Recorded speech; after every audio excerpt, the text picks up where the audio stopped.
I find it while clearing cobwebs from the garage rafters, a wooden box I've never seen before, tucked behind Christmas decorations and camping gear we haven't used since I was 12. My fingers leave trails in the dust as I pull it down, nearly losing my balance on the stepladder. It's heavier than it looks. The brass hinges creak as I open it, expecting old financial records or Dad's forgotten tools. Instead, photographs spill into my lap, hundreds of them, spanning years of family history. My heart speeds up as I flip through them. Erica in her graduation cap, beaming next to Mom and Dad. Jenna cutting wedding cake with her husband. My sisters hugging at Erica's business launch party. Their vacations, birthdays, award ceremonies. I keep searching, hands trembling now, flipping faster through the stack. Not one picture of me. Not one. The garage suddenly feels too small, the spring sunshine through the windows too bright. My throat tightens as I spread the photos across the cement floor. Newspaper clippings of Erica featured in the business section. Magazine cutouts of Jenna's interior design work, their accomplishments preserved like pressed flowers. Mom's voice floats through the open garage door. "Chloe, are we making progress out there? Jenna's baby shower is tomorrow, and this place looks like a disaster." I don't answer. At the bottom of the box, I find a leather-bound album with gold lettering. Our girls' accomplishments. My fingers go numb as I open it. Page after page of carefully arranged milestones. Erica's business degree, Jenna's design awards, their first homes, their weddings.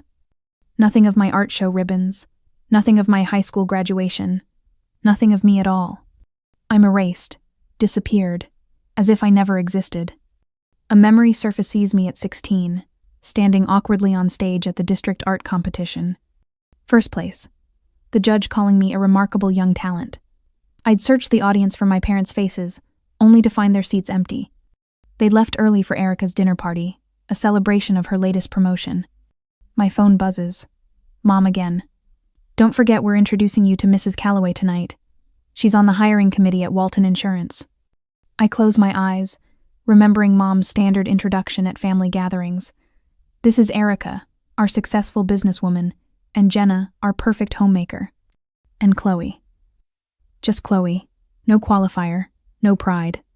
Last month's dinner flashes through my mind, me starting to share news about my art scholarship application. Mom cutting me off to ask Erica about her new client. When I tried again during dessert, Jenna interrupted with nursery color samples. Dad just stared at his plate. I stuff the photos back into the box, my chest burning. Something wet drips onto my hand, and I realize I'm crying. "What are you doing with that?" I turn to find Grandma Rose standing in the doorway, leaning on her cane, her eyes narrow at the box in my hands. "Why am I not in here?"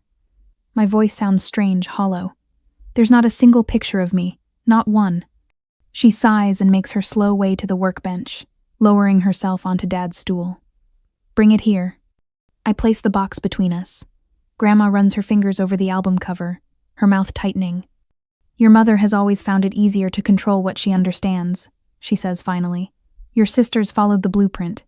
You never did." "They're erasing me," I whisper. "Only if you let them." Her eyes, sharp despite her 2 years, hold mine. "Have you heard anything about that art school application?" My heart skips. "How did you—" "I've known you longer than anyone, child." I take a deep breath. "Full scholarship. To Los Angeles. I got the letter yesterday." Grandma's eyes widen. She reaches across the box and squeezes my hand, her papery skin warm against mine. "It's time they saw you," she whispers. She stands with surprising quickness, motioning for me to follow. "Come with me." I trail her through the house to her bedroom, where she kneels with difficulty and pulls a metal lockbox from under her bed. "I started this when you were 4, she says, opening it. "The first time you drew a picture that looked like more than just scribbles." Inside lies a bank statement. I gasp at the balance. $12,500. "Your scholarship covers tuition and basic expenses," she says. "This is your landing cushion for Los Angeles." I stare at her, the truth sinking in. I have a choice: remain invisible in this house where my accomplishments disappear into thin air, or claim the future that's opening before me. "They'll try to stop me," I whisper. Grandma Rose tucks the statement into my pocket. "Only if you give them the power to do so." Later that week, The shower decorations sparkle in Jenna's pristine living room. I balance a tray of finger sandwiches, weaving between clusters of women cooing over onesies and baby books. My arms ache from hours of arranging furniture, hanging streamers, and preparing food while Mom directed every move. "Chloe, the kitchen needs tidying before we serve cake," Mom calls, not looking up from adjusting a flower arrangement. I slip away, grateful for a moment alone. The kitchen counter overflows with wrapping paper and gift bags. As I gather the debris, something catches my eye in the trash can corner of an envelope with the distinctive red logo of the Los Angeles Institute of Fine Arts. My heart stops. I fish it out, hands trembling. The envelope has been torn open, then crumpled. Inside, I find my acceptance letter complete with scholarship details wrinkled but intact. Dad's handwriting marks the envelope. Arrived Thursday. 3 days ago. 3 days they kept this from me. I clutch the letter to my chest and step onto the back porch, gulping fresh air. The railing supports my suddenly weak knees as reality crashes through me. They didn't just ignore my dreams, they actively hid them. There you are. Erica appears in the doorway, sleek in her tailored pantsuit despite the Sunday afternoon gathering. Mom's looking for the dessert plates. "Did you know about this?" I thrust the crumpled letter toward her. She barely glances at it. "Oh, that." She checks her watch. "Listen, we've all been talking about your next steps. We've figured everything out for you." "Figured what out?" My voice sounds strange, thin. "Come inside when you're ready. We're discussing it over cake." She turns, adding over her shoulder, "And wash your hands. They have paint under the nails again." I stare at my hands. The blue acrylic beneath my fingernails suddenly feels like evidence of a crime. 20 minutes later, I stand in Jenna's dining room, pouring coffee for everyone seated around the table. Dad stares at his plate. Erica checks her phone constantly. Jenna absently rubs her pregnant belly. Mom sits straight-backed, orchestrating the conversation. "Community college is the sensible choice," Mom announces, as if continuing a discussion I've been part of all along. "You can get your general education requirements while deciding on a practical major." "I've already decided," I say, but Erica talks over me. "I've arranged an entry-level position at the firm. Unpaid internship, but the experience is invaluable." She doesn't look up from her screen. "Administrative work mainly, but you'll learn the business from the ground up. And since you'll be living at home," Jenna adds, "you can help with the baby. I'll need someone weekday afternoons when I start taking design clients again." The serving tray slips from my hands, clattering against the hardwood floor. Coffee splashes across the rug. "Careful," Mom snaps, then softens artificially. "We've remembered your college fund. It's modest, but it should cover community college with some left over for books." I kneel to clean the spill, but can't make my hands work properly. They planned my entire future without me. Not one of them has asked what I want. "The scholarship deadline is next Friday," I say, voice steadier than I feel. "I need to confirm by then." Mom waves dismissively. "That art program is unrealistic, Chloe. The cost alone. It's a full scholarship. Living expenses, transportation," she continues as if I hadn't spoken. "And Los Angeles? You can't possibly manage a big city on your own." "What we're offering," Erica interjects, "is a sensible start. Free housing, meals covered, financial support for a practical education. You know we want what's best for you," Mom adds. Dad finally speaks, his voice quiet. "It's a sensible plan, Chloe." Their words hammer at me. I see myself clearly through their eyes, not an artist with potential, not an independent person with dreams, but a resource to be allocated, a problem to solve, a disappointment to manage. "I won't be helping with the baby," I whisper. "I won't be living here at all." "Don't be dramatic," Mom says. "Without our support, how exactly do you plan to—" "I've seen her portfolio." Grandma Rose's voice cuts through the room as she appears in the doorway, leaning on her cane. "Extraordinary talent, unlike anything I've seen from an 18-year-old. Mom's face tightens. "Mother, please, we're discussing Chloe's practical future." As I stand there with my future laid out before Metha, one they'd planned without my input, I wonder if I should placate them temporarily while making my own arrangements, or if I need to make a clean break immediately. Would patience allow me to leave with less damage, or would delay only strengthen their grip on my life? What would you do when the people who should support your dreams become the biggest obstacle to achieving them? Monday morning, and Mom drops a community college brochure on the kitchen table while I pour my coffee. "I've scheduled a tour for Thursday at 10, she says, sliding her finger down a highlighted column of business courses. Their accounting program has excellent placement rates. I grip my mug tighter. I have plans Thursday. Cancel them. She doesn't look up. This is more important than whatever art thing you've got going on. Before I can respond, the front door opens, and Erica strides in wearing her signature charcoal pencil skirt, carrying a leather portfolio. "Morning, everyone." She sets the portfolio on the counter and extracts a stack of papers, which she slides toward me. "These internship forms need to be completed by Friday. Human Resources is waiting." "I haven't agreed to any internship," I say. Erica checks her watch. "It's unpaid, but the experience is invaluable. Trust me, little sister, no one hires artists." She says this last word like it's contaminated. Later that afternoon, Jenna calls me to her house. Her living room is stacked with nursery decoration books, paint samples arranged in neat fan patterns across her coffee table. "What do you think about these for the accent wall?" She holds up 3 nearly identical beige swatches. "I want something neutral and calming." "Maybe something more imaginative?" I suggest. "I could paint a mural of—" "Oh, sweetie." She pats my hand. "We're going practical, not experimental. But you can help me paint. Good practice for your real future." I bite my tongue until I taste copper. That night, I return home to find college brochures for local schools arranged neatly on my bedspread. Dad's work, I recognize his methodical placement. Not a word spoken, just silent pressure applied. The next morning, I discover my art supplies have vanished from my desk. After searching the house, I find them in the garage, packed in cardboard boxes labeled "Storage" in Mom's precise handwriting. My hands shake as I open one box, running my fingers over my favorite brushes. Each one represents hours of saved allowance, birthday money squirreled away instead of spent on clothes or movies like my sister's. Just until after community college, Mom says from behind me. I hadn't heard her approach. "You need to focus on realistic goals now." That evening, I begin hiding my portfolio work between my mattress and box spring. I tuck my scholarship correspondence into the lining of my winter boots, placed at the back of my closet where no one looks during summer. Through the kitchen door, I overhear Mom on the phone with her friend Barbara. "Yes, Chloe's finally accepting reality about that hobby of hers." Her laugh sounds like breaking glass. "We're getting her set up at the community college, then Erica's firm. It's what's best for her." I retreat to my room and pull out my sketchbook from under my pillow. With Grandma Rose's smuggled supplies watercolors, brushes, and a canvas larger than any I've worked on before I begin my most ambitious painting yet, each stroke feels like rebellion. A knock on my bedroom door sends me scrambling to hide everything under my blanket. "Come in," I call, heart hammering. Dad enters, carrying something small wrapped in a shopcloth.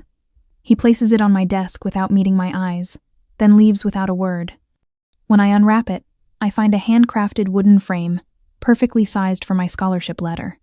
Tucked inside is a note in his cramped handwriting. "You always saw things differently. Maybe that's not wrong." Friday afternoon, Erica drags me to her home office to organize some files, while she attends a virtual meeting. The cabinets are immaculate already. This is busy work to keep me occupied. While sorting through a bottom drawer, my fingers brush against something hidden behind the hanging folders. I pull out a stack of paper-handwritten pages of what appears to be a novel manuscript, alongside a folder of short stories. The meeting ends, and Erica finds me reading her words. "Put those back," she snaps, snatching the pages from my hands. "When did you decide writing wasn't practical enough?" I ask quietly. "That's none of your business," her voice cracks. "Those are just exercises for work. These aren't business documents, Erica. This is a novel." "It's nothing," but her hands cradle the pages protectively. "Do they know?" I ask. "Mom and Dad, that you write every night?" Her composure breaks. "How did you—" "Your desk lamp is the only light on in your apartment at midnight. I've seen it walking home from late shifts at the gallery." She sinks into her chair. "I still write. Every night after everyone's asleep." Her voice drops to a whisper. 20 years of playing the perfect daughter, and I still can't stop writing stories that will never see daylight. I stand taller. "You stopped writing before your story ended. I won't do the same." Erica studies me, something new in her expression. "Sometimes I envy you, Chloe. your courage to pursue what I couldn't. The following Saturday, Jenna invites me to help paint the nursery. She hands me a brush and a can of pale yellow paint. Just solid color, nothing fancy. She instructs, pointing to the wall. The stencils are for the border little ducks, very traditional. I dip my brush. What about that sunset design I sketched for you, with the silhouetted trees? Mom says it's too stimulating for a baby. Jenna sighs, and Jason agreed. I set down my brush and retrieve my backpack. From it, I pull a faded college newspaper, opening to a gallery feature. Remember this? Jenna freezes, staring at her younger self standing proudly beside an abstract landscape. The headline reads, Junior Art Major Captures Regional Prize. That was different, she whispers. I was just playing around. Were you? I challenge. Because Grandma says you were accepted to 3 different art schools. Jenna looks away. I still paint sometimes. In the attic. Jason doesn't know. I squeeze her hand. Why hide it? Because it hurts too much to remember what I gave up. Before leaving, I prop one of my paintings against her hidden easel in the attic with a note. It's never too late. Sunday evening, I find Dad alone in his workshop, sanding a rocking chair. I approach silently, placing my crumpled acceptance letter beside his tools. He stops sanding but doesn't look up. I found this in the trash, I say. Dad sets down his sandpaper and moves to a cabinet in the corner. He unlocks it with a key from his pocket and removes a box I've never seen before. Inside are stacks of my childhood drawings, report cards with teacher comments about my exceptional artistic promise, newspaper clippings of school art competition. Everything Mom had claimed was lost or thrown away. I kept what I could, he says hoarsely, hidden from your mother. The sound of tires on gravel cuts through the silence. Dad's head snaps up at the sound of Mom's car pulling into the driveway. You need to decide now, Chloe, he whispers, his eyes meeting mine fully for the first time in years. Mom rearranges the throw pillows on the couch for the 3rd time, her movements precise and controlled.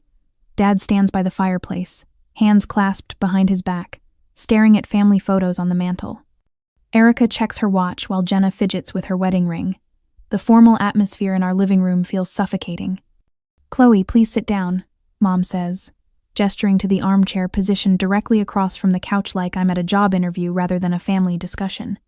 I perch on the edge of the chair, spine straight, hands folded in my lap. The grandfather clock in the corner ticks loudly in the silence. We've given this considerable thought, Mom begins, her voice carrying the same tone she uses when speaking to difficult clients. And we've come up with a sensible compromise. She lays out their plan methodically.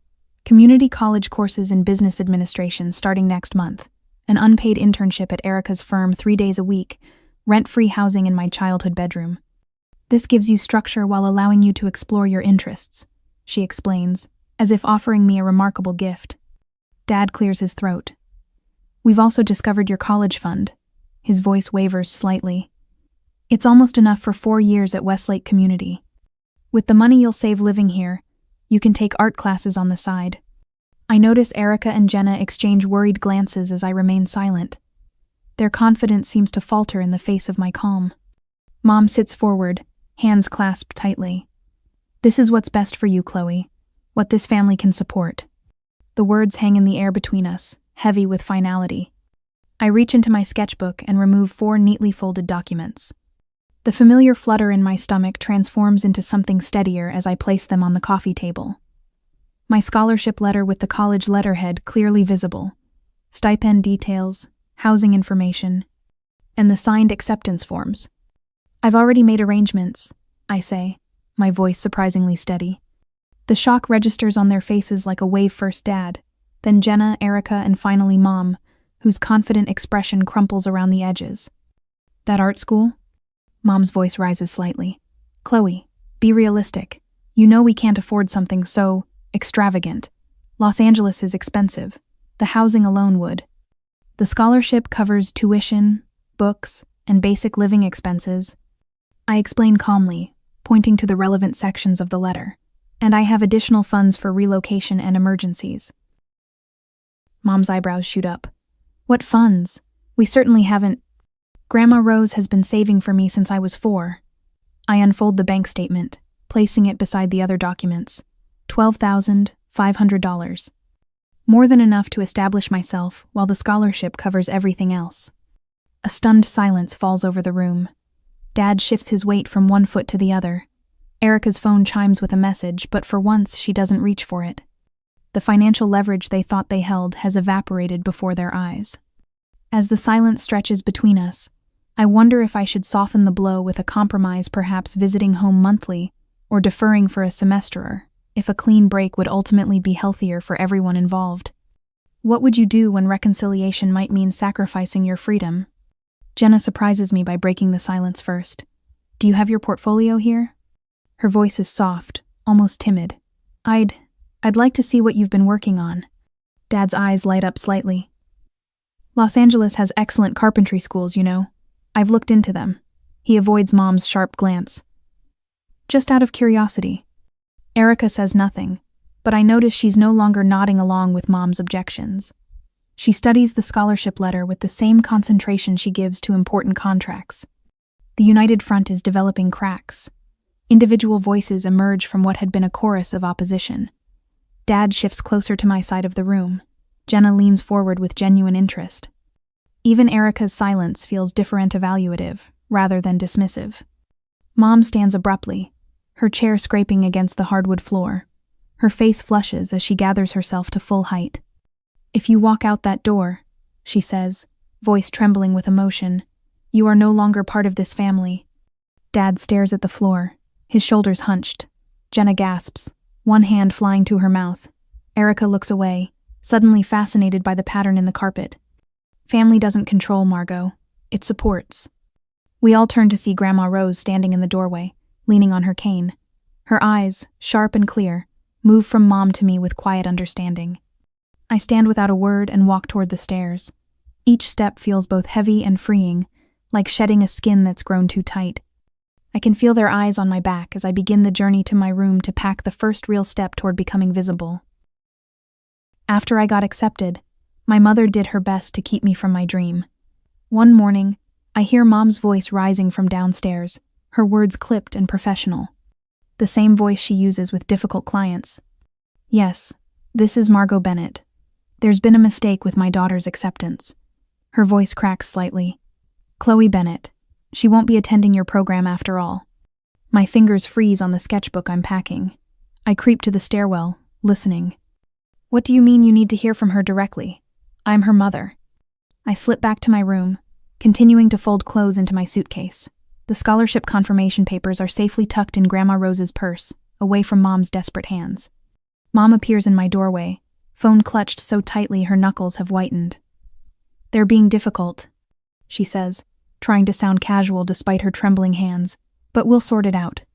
There's nothing to sort, I say, carefully wrapping my brushes in a cloth roll. Your phone plan will be canceled tomorrow, she says. And your health insurance. Family plans only cover family members who live at home. I keep folding a sweater, refusing to look up. Grandma already added me to her plans. Your college fund is no longer available. Mom's voice hardens. We've decided to use it for home renovations instead. That's fine. I don't need it. The doorbell rings, ending our standoff. Mom retreats downstairs, and minutes later, I hear Erica's voice joining hers in urgent conversation. When Grandma and I finally carry my bags to her car, Erica's sleek black sedan blocks the driveway. A perfect barrier, just like everything else they've done to contain me. Dad emerges from the garage carrying a large portfolio case me oldest artwork, pieces I'd thought lost or discarded.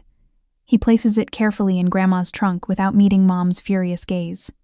You can't just leave like this, Erica says, leaning against her car. We have a compromise. Another one? I ask, setting my suitcase on the driveway. The college fund, Erica says. It's still yours, but only if you stay local. Community college first, then transfer to state. You can live at home, save money. Mom nods vigorously. It's sensible, Chloe. Art classes are available locally. Dad steps forward, unrolling a large canvas from my sophomore year self-portrait, where I'm transparent against the family background, visible only through the outline of my form. Look at what she can do, Margot, he says quietly. Really look.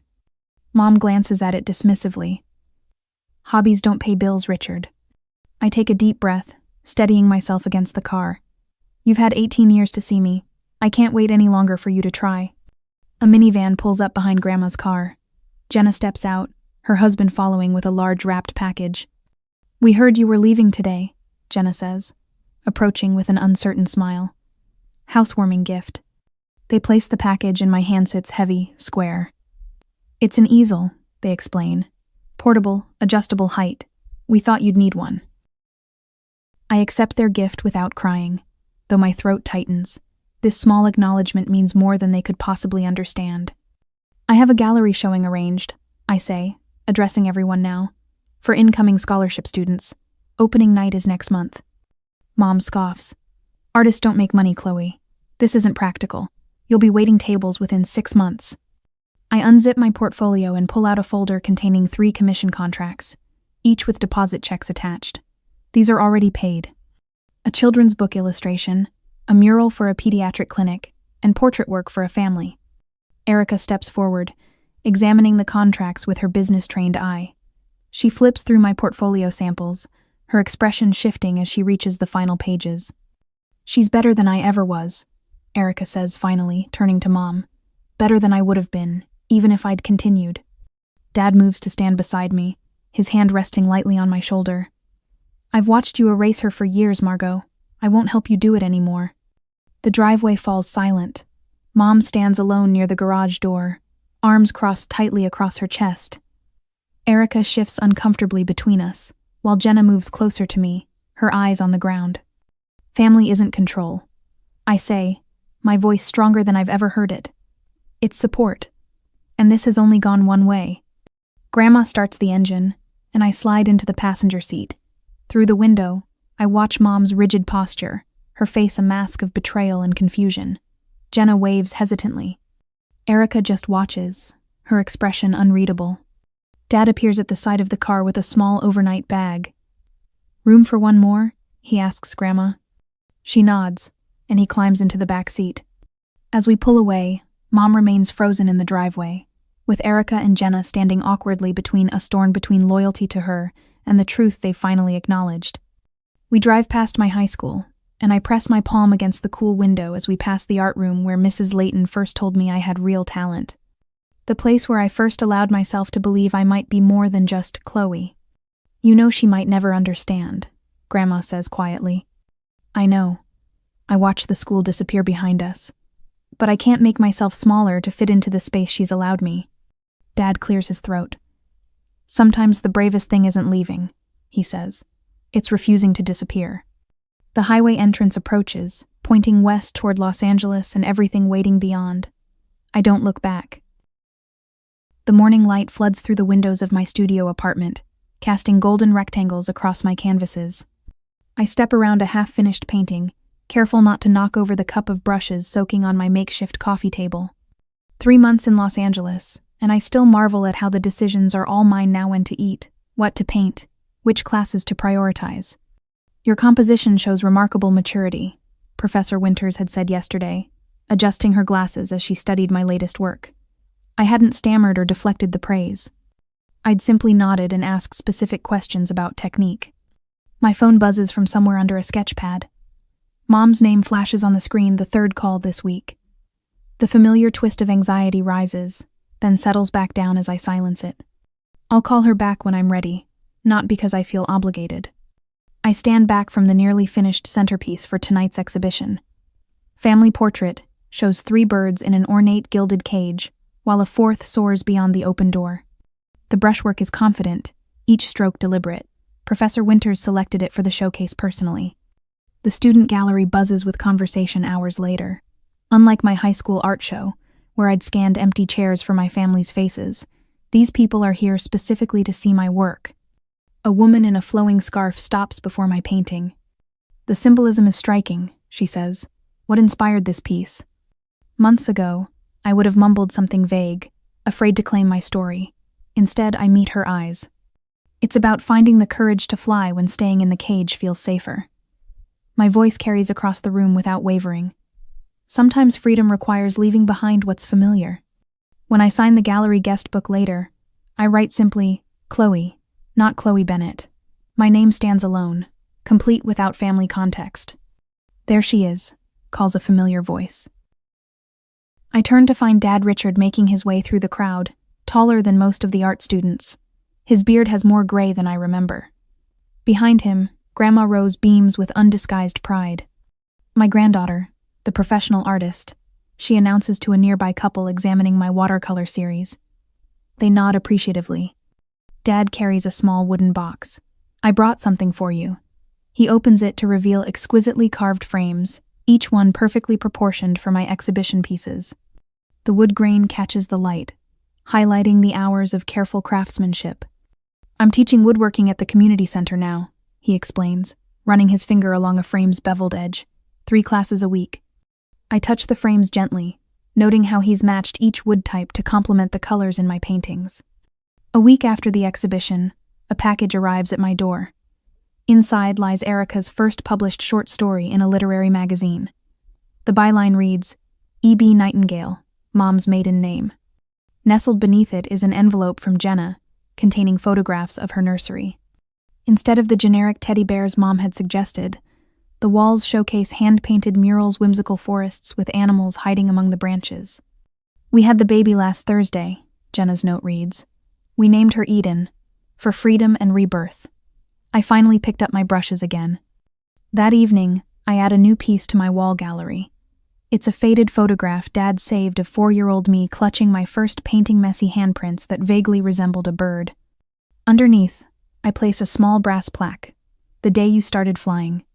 As I hang that childhood photo beside my professional work, I wonder if true freedom comes from leaving the past behind completely, or from reclaiming it on your own terms. The cage door is open now, but am I meant to fly solo forever, or could those I left behind learn to fly alongside me? What would you do? Build a new nest entirely, or leave room for those who might someday join your flight?